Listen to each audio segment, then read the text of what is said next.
Oruka ti dánwọ́ náà, ìyá olólùfẹ́ rẹ̀ mú, kò sẹ́ni tó lè yà yìí títí láíláí.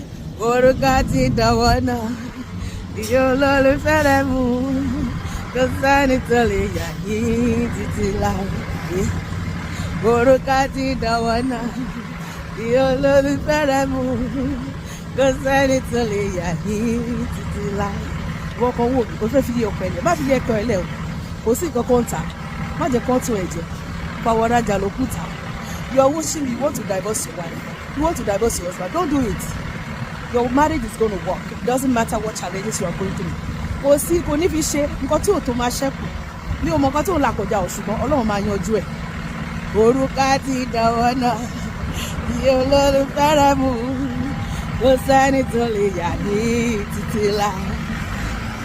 Oruka ti dánwọ́ náà, ìyá olólùfẹ́ rẹ̀ mú, kò sẹ́ni tó lè yà ní títí láì.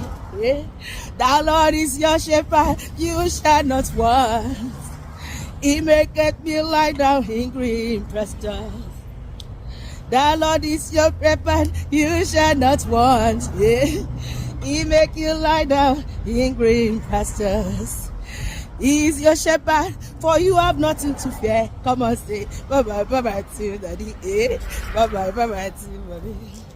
You wanna be with your wife. Bye-bye, bye-bye to daddy. I love my darling. My darling loves me. No circumstances can change my opinion. I love my darling. My darling loves me.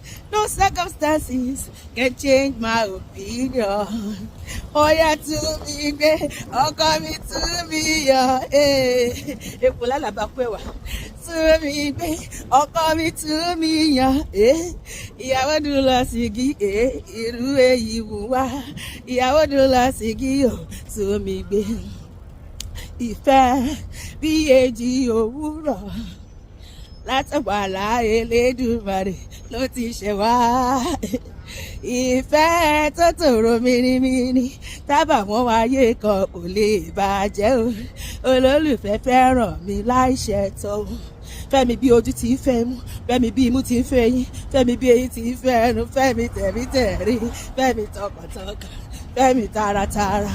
Olólùfẹ́ fẹ́ràn mi láìṣẹ̀ tó. Ìfẹ́ bí èjì òwúrọ̀ látàgbàlá Elédùmarè ló ti ṣẹ̀ wá. Ìfẹ́ tó tòrò mínímíní tábà wọ́n ayé kan kò lè bàjẹ́ o. Olólùfẹ́ fẹ́ràn mi.